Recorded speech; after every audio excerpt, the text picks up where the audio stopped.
मैं हूँ आपके दोस्त मन कुरैशी और मैं हूँ आपके दोस्त अनिकेत चौहान। तो छत्तीसगढ़ के बढ़िया बढ़िया गाना सुने पर और देखे बर सब्सक्राइब करो हमारे YouTube चैनल मंडा म्यूजिक।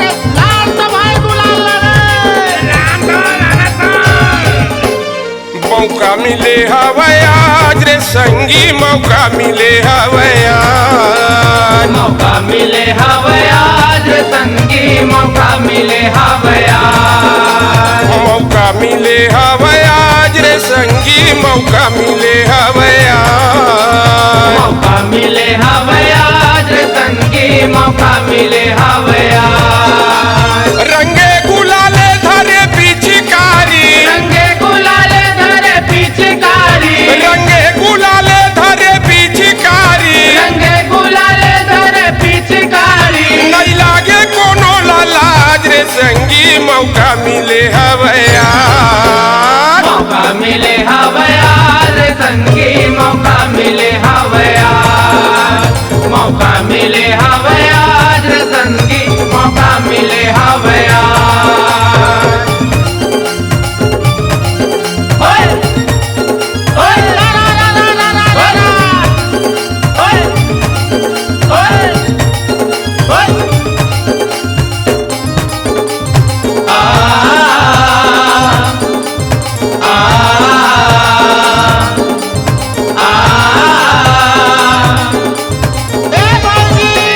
भैया के संग में भौजी खेलते हैं वो,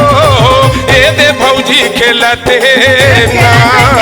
भैया के संग में भौजी खेलते हैं वो, ये से भौजी खेलते हैं ना, पूरा टूरी मन मन मौजी खेलते हैं वो, मन मौजी खेलते हैं ना, पूरा टूरी मन मन मौजी खेलते हैं वो, मन मौजी खेलते हैं ना,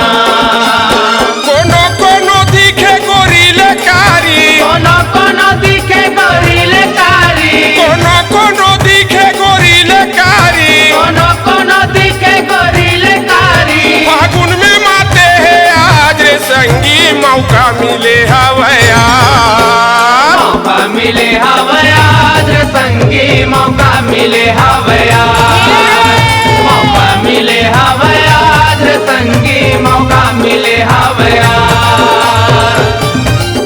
ओए ओए ओए ओए ओए आ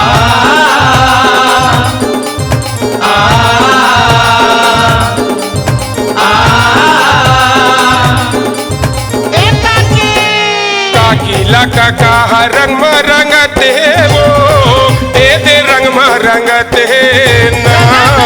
काकीला काका रंग मा रंगते हैं वो, ये दे रंग मा रंगते हैं ना, मामी घालो मोर माला रंगते वो,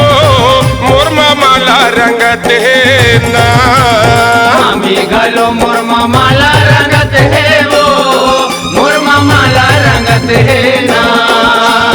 पीके टोकरा में छाई ठाथे भारी, पीके टुकड़ा में छाए ठाथे भारी, पीके टोकरा में छाई ठाथे भारी, पीके टुकड़ा में छाए ठाथे भारी, टोकरी घालो है तियार रे संगी, मौका मिले हवै आज, मौका मिले हवै आज रे संगी, मौका मिले हवै आज, मौका मिले हवै आज रे संगी, मौका मिले हवै आज। रंगे गुलाले धरे पिचकारी, रंगे गुलाले धरे पिचकारी, रंगे गुलाले धरे पिचकारी, रंगे गुलाले धरे पिचकारी, नहीं लागे कोनो लाज रे संगी, मौका मिले हवै आज, मौका मिले हवै आज रे संगी, मौका मिले हवै आज, मौका मिले हवै आज रे संगी। संगी मौका मिले